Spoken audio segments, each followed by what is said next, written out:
What unfolded yesterday was not a protest. It was terrorism disguised as dissent. There was no peaceful demonstration. It was riots, chaos, and anarchy.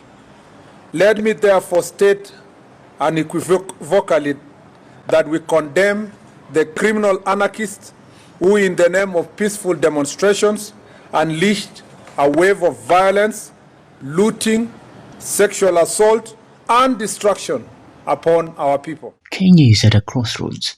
Streets once filled with vibrant life have become battlegrounds of chaos and unrest. Protests have swept across the nation, sparking violence, destruction, and a fierce debate over the line between dissent and anarchy. At the heart of this storm is Interior Cabinet Secretary Kipchumba Murkomen, who is calling these protests something far more sinister: terrorism disguised as dissent. What unfolded yesterday was not a protest. It was terrorism disguised as dissent. On June 26, 2025, Interior Cabinet Secretary Kipchumba Murkomen addressed the nation with a statement that sent shockwaves. There was no peaceful demonstration, he declared. What we witnessed was riot, chaos, and anarchy, a deliberate attempt by criminal anarchists to destabilize Kenya under the guise of dissent. The criminals were aiming at the officers on duty. They were after guns in the armories and the police uniforms. 5 firearms were stolen in Dagoretti Police Post, Kiambu County, while 4 were burnt at Kashui Police Post by the very criminals who hid behind the pretense of a peaceful protest. Government offices, including courts, national government and county governments offices, were looted and burnt. Businesses worth billions of shillings were massively looted. The criminals targeted kiosks, supermarkets, electronic shops, hotels, and restaurants, among others. Murkomen, who took the helm of Interior Ministry in December 2024 under President William Ruto, didn't mince words. He condemned the protests as acts of terrorism, accusing perpetrators of unleashing violence, looting, and even sexual assault on innocent Kenyans. Let me therefore state that we condemn the criminal anarchists who, in the name of peaceful demonstrations, unleashed a wave of violence, looting, sexual assault, and destruction. I have just come this morning from inspecting some of the looted businesses in the bus station, OTC, Nyamakima, and it is very painful. I met young hustlers, older hustlers, women, young men, youth, and different cadre of business people who were actually shedding tears as they explained to us the suffering they have gone through, with the entire businesses being wiped, and most of these businessmen and businesswomen and youth, young business persons, were actually borrowed money from banks. The protests erupted in response to controversial government policies, igniting tensions in urban centers like Nairobi, Mombasa, and Kisumu. What began as demonstrations quickly spiraled into chaos. Reports confirm widespread property damage, public infrastructure, and private business vandalized beyond recognition. More disturbingly, allegations of sexual violence and rampant looting have surfaced, painting a grim picture of the unrest.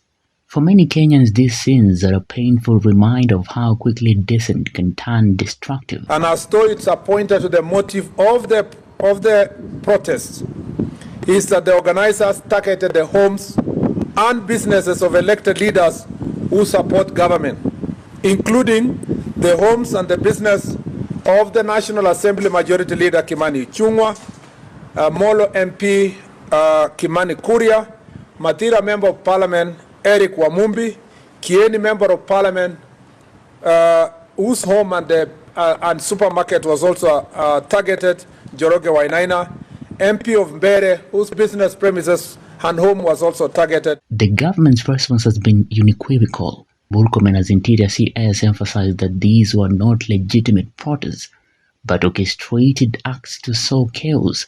We will not allow criminal elements to hide behind the banner of peaceful demonstrations, he stated, vowing to restore order.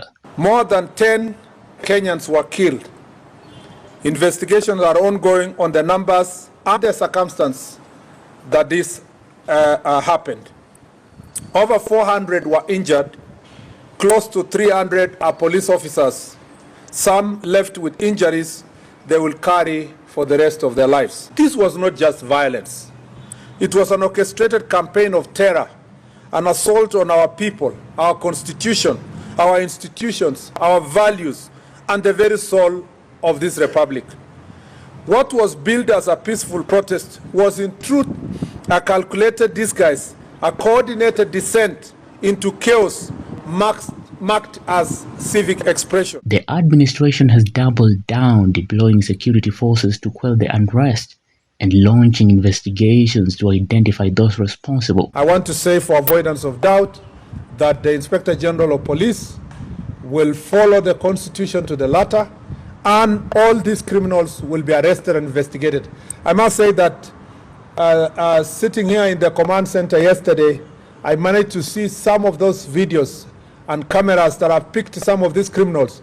And I have no doubt that we have enough evidence to make sure that these looters, including the financiers, including the vehicles that were bringing money in the name of protest, giving money to protesters in different corners of Nairobi, especially in Mwindibungu Street.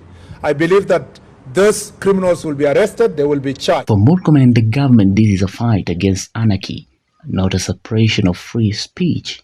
Kenyans are divided. Some stand with Murkomen, arguing that the violence and looting justify a hardline response. We can't let our cities burn, one Nairobi resident told us. Others, including civil society groups and opposition leaders, criticize the government for dismissing legitimate grievances. They are calling for dialogue to address the root causes: economic hardship, policy disputes, and distrust in leadership. This divide reflects a deeper question: how does Kenya balance the right to protest with the need for public order? And as I said in my statement, recently, a section of church leaders and a section of diplomats went public and asked the Inspector General of Police not to stop anyone who wanted to come to town to protest. It is now clear that there was no protest, it was chaos, anarchy. Parliament was being targeted and State House was being targeted. Those who planned this chaos had a very premeditated plan. They shared that plan, including online, and the plan was to take the symbols of authority and democracy, our symbols of democracy in the Republic, which is Parliament and State House, to make sure that they show that they have achieved some sort of a regime change. In response to the unrest, authorities have rolled out heightened security measures across affected areas. Police and specialized units are patrolling hotspots, while investigations are underway to bring perpetrators to justice. The government has urged calm, appealing to Kenyans to avoid actions that could escalate tensions further.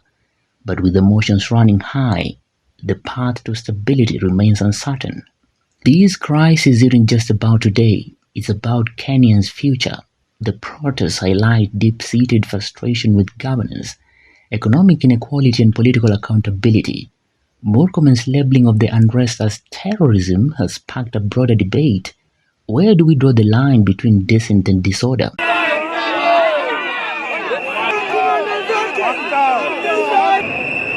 As Kenya navigates this turbulent moment, the government's action and the public's response will shape the nation's political trajectory for years to come. Kenya's story is still being written, and you can be part of the conversation. What do you think about Murkomen's stance? Are these protests terrorism, dissent, or something else? Drop your thoughts in the comment section.